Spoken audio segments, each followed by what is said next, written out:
Sitting here in my office doing preparations for Sunday Easter services, and as I read about the life of Jesus, I'm reminded about one of the most powerful movie scenes of all time that puts us in the middle of this courtroom showdown between this apathetic JAG lawyer, Lieutenant Daniel Caffey, played by Tom Cruise, and he's in this battle of wits against this condescending Colonel Nathan Jessup, played by Jack Nicholson. In this 1992 classic, A Few Good Men, Lieutenant Caffey demands answers from Colonel Jessup regarding these illegal orders he's accused of giving that resulted in the death of a young Marine. But rather than me try to relate this scene to you and the intensity and the drama that's there, just watch with me a few seconds of this clip. Lieutenant Kendrick ordered the code red, didn't he? Because that's what you told Lieutenant Kendrick to do. Object! And when it went bad, you cut these guys loose! Your Honor, you had markers inside a phony transport. Your Honor, you doctored the logbook. Damn it, Caffey! You coerced the doctor. Consider yourself in contempt. Colonel Jessup, did you order the code red? You don't have to answer that question. I'll answer the question.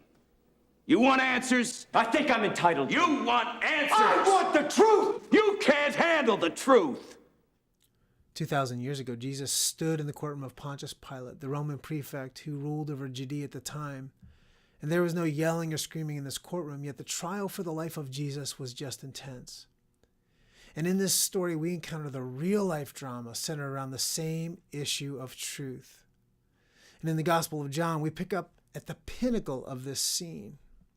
John chapter 18, verse 33 through 38, gives us this scene where Jesus is brought before Pilate and he's put on trial. And there's a lot of exchange of words and there's a lot of dialogue between the two. But in verse 37, it comes to a head. And then Pilate says to Jesus, "So you are a king?" And Jesus answered, "You say that I am a king. For this purpose I was born, and for this purpose I will come into the world. I bear witness to this truth. Everyone who is of the truth listens to my voice."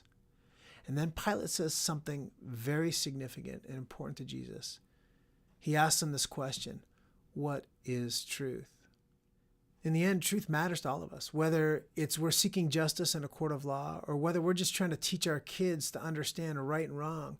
Truth matters. Yet at the same time, we live in a culture and a society that tells us truth is very personal. It's transient. It changes with circumstance. See, for Colonel Jessup, truth was something he could abuse and use to his own goals, to accomplish his mission. To Pontius Pilate, truth was something that could be shaped to suit his needs for the moment and his political purposes. But for Jesus, truth was an absolute reflection of the Father and his will for humanity. Now, as we move towards Easter Sunday, what I've done is I've taken every occurrence of the word truth in the book of John, and I've put those on my blog. I want you to take a look, read those, and answer a few simple questions that I've put together.